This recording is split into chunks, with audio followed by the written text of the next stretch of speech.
আসসালামু আলাইকুম। সবাই কেমন আছেন? আশা করি সবাই ভালো আছেন। স্বাদ ও স্বাদের গল্পের সাথে আবারও আসলাম। একই ভিডিওতে ৩ রকমের আইটেম করে দেখাবো। তো আমি এখানে মিষ্টি কুমড়ো, চিংড়ি মাছ নিছি। নিয়ে আমি চলে আসলাম চুলোতে। চুলোয় আসার পরে দুটোতে প্যান বসিয়ে দিলাম রান্নার জন্য করে। তো এক ভিডিওতে ৩ রকমের রান্না করে দেখাবো। তো আমি এখানে মিষ্টি কুমড়া ভাজি করব আর চিকেন রান্না করব। এখানে মিষ্টি কুমড়োটা হয়ে গেলে আমি ওখানে চিংড়ি মাছ রান্না করে দেখাবো আপনাদেরকে। তো যাই হোক দেখার জন্য সাথেই থাকুন আর দেখুন। আমি এখানে গরম মসলা দিয়ে দিচ্ছি চিকেনের জন্য করে। দিয়ে আমি এখানে দিয়ে দিচ্ছি পেঁয়াজ বাটা। তো পেঁয়াজ বাটা দিচ্ছি আমি এখানে। আবার আপনার লবণ দিয়ে দিচ্ছি। তো স্বাদ মতো লবণ। দেখি তাওয়াটাও কিন্তু গরম হয়ে গেছে।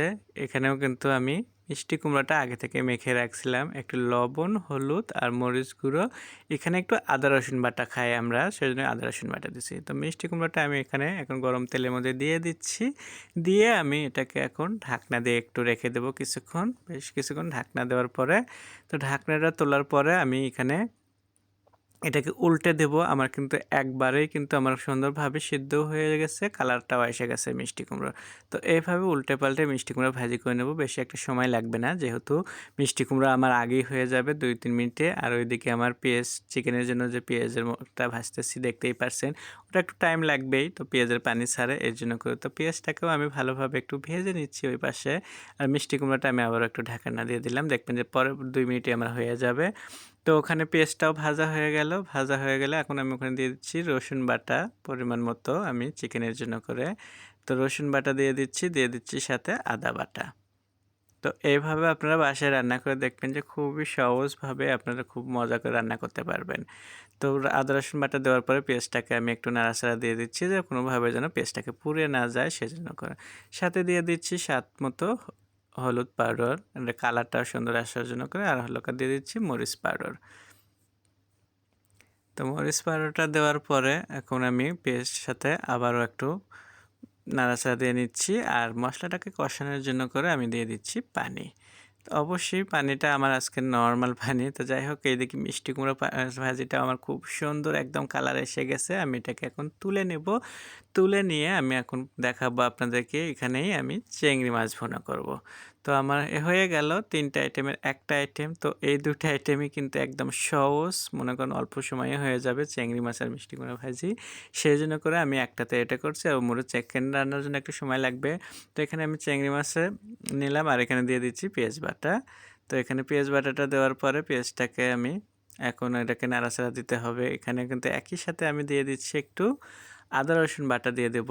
তো যেহেতু পেঁয়াজ আমার এটা বাটা আগে ভেজে নিচ্ছি, নিয়ে একসাথেই ভাজতে পারবো সেজন্য করে। তো আমি আদা রসুন বাটা পরিমাণ মতো দিয়ে দিচ্ছি। দিয়ে আমি একটু নাড়াচাড়া দিয়ে নিলাম। দিয়ে আমি এখানে সুন্দরভাবে এখন দিয়ে দেব স্বাদ মতো লবণ।